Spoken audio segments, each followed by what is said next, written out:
సార్వత్రిక ఎన్నికల్లో కీలక ఘట్టం రేపు ప్రారంభం కానుంది. దేశవ్యాప్తంగా సాధారణ ఎన్నికల్లో భాగంగా 4వ దశ ఎన్నికలకు నోటిఫికేషన్ విడుదల కానుంది. దీంతో తెలుగు రాష్ట్రాల్లో ఎన్నికల కోలాహలం మొదలు కానుంది. ఏపీలో శాసనసభ, లోక్సభ స్థానాలకు ఎన్నికలు జరగనుండగా తెలంగాణలో లోక్సభతో పాటు ఒక అసెంబ్లీ స్థానానికి ఉప ఎన్నికను నిర్వహించనున్నారు.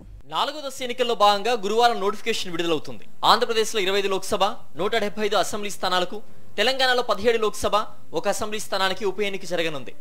ఈ నెల 21న ఆదివారం మినహా గురువారం నుంచి 25వ తేదీ వరకు ఉదయం 11 గంటల నుంచి మధ్యాహ్నం 3 గంటల వరకు నామినేషన్లు స్వీకరిస్తారు. 26న నామినేషన్ల స్క్రూటినీ, 29 వరకు ఉపసంహరణకు అవకాశం ఉంటుంది. అదే రోజున అభ్యర్థులకు గుర్తులు కేటాయిస్తారు. ఇక మే 13న పోలింగ్ నిర్వహించి జూన్ 4న ఓట్ల లెక్కింపు, అదే రోజు విజేతల్ని ప్రకటిస్తారు. రేపటి నుంచి 11 గంటల నుంచి 3 గంటల వరకు ఆల్ డేస్ చేస్తాము, except 21st which is on Sunday. ఆ రోజు నామినేషన్ స్వీకరించడం జరగదు. బట్ అదర్వైజ్ 25th వరకు చేసుకుంటాం. 26th scrutiny, 29th last day of withdrawal and finalization of candidates. 100 meters బయట వరకు ఎనీ ర్యాలీ పరంగా ఏమైనా వచ్చినా దాంతో రిస్ట్రిక్ట్ అవ్వాలా. 100 మీటర్స్ నుంచి only 3 vehicles will be allowed to inside.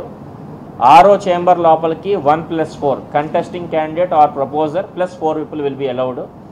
Nominations కూడా కంటెస్టింగ్ క్యాండిడేట్ అయినా or his proposer on his behalf also can file the nomination. నామినేషన్ల స్వీకరణ సందర్భంగా రిటర్నింగ్ అధికారి ఆఫీస్కి వెళ్లేవారు పలు నిబంధనలు పాటించాల్సి ఉంటుంది. ఆర్ఓ ఆఫీస్కి 100 మీటర్ల పరిధిలో ర్యాలీలు నిర్వహించడం నిషేధం. అలాగే నామినేషన్ వేసే అభ్యర్థితో పాటు మరో 4గురిని మాత్రమే అనుమతిస్తారు. నామినేషన్ దాఖలు చేసే సమయంలో నోటరీ చేసిన అఫిడవిట్ ఖచ్చితంగా సమర్పించాలని అధికారులు సూచించారు. ఎన్నికల ప్రక్రియను సమర్థవంతంగా నిర్వహించేందుకు కేంద్ర ఎన్నికల సంఘం ఇప్పటికే ఏర్పాట్లు చేపట్టింది. ఇందులో భాగంగా ఉద్యోగులందరికీ తొలిదశ శిక్షణ పూర్తయింది. మే మొదటి వారంలో మరోసారి ఉద్యోగులందరికీ శిక్షణ ఇస్తారు. జిల్లాల్లో ఎన్నికల అధికారుల నుంచి బిఎల్ఓల వరకు నిర్వర్తించాల్సిన విధుల గురించి ఈ సందర్భంగా వివరించారు. ఈవీఎంలు, వీవీప్యాట్ల వినియోగం, పోలింగ్ కేంద్రాల ఏర్పాట్లపై శిక్షణ ఇచ్చారు. ఇప్పటికే ఈవీఎంల ర్యాండమైజేషన్ పూర్తి చేసిన అధికారులు ఈవీఎంలను అన్ని నియోజకవర్గాల్లోని స్ట్రాంగ్ రూమ్లకు తరలించారు.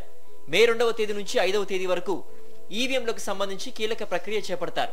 బ్యాలెట్ పేపర్లు అతికించడం, వీవీప్యాట్స్ సింబల్స్ అప్లోడ్ చేయడంతో పాటుగా ఫైనల్ చెకింగ్ నిర్వహిస్తారు.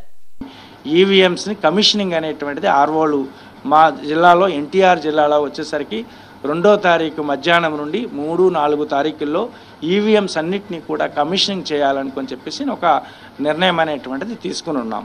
అంటే ఇప్పటికీ ఆల్రెడీ జిల్లా స్థాయిలో ఉండేటువంటి దాంట్లో ఏసీకి ఏమిటి అని చెప్పి ఆల్రెడీ అలొకేట్ చేశాము. ఏసీ నుండి పిఎస్కి అని చెప్పి అలొకేషన్ అనేది మే 1వ తారీఖున జరిగింది. అంటే ఆ తర్వాత కమిషనింగ్ ప్రాసెస్ అంతా ఒక బిగ్ ఎక్సర్సైజ్. గురు, శుక్రవారాల్లో మంచి ముహూర్తాలు ఉండడంతో చాలా మంది ఈ 2 రోజుల్లోనే ఎక్కువగా నామినేషన్లు వేసే అవకాశం ఉన్నట్టు తెలుస్తోంది. ఇప్పటికే అగ్రనేతల ప్రచారాలతో హోరెత్తుతూ ఉండగా నామినేషన్ల పర్వం ప్రారంభంతో క్యాంపెయిన్ మరింత జోరుగా సాగనుంది.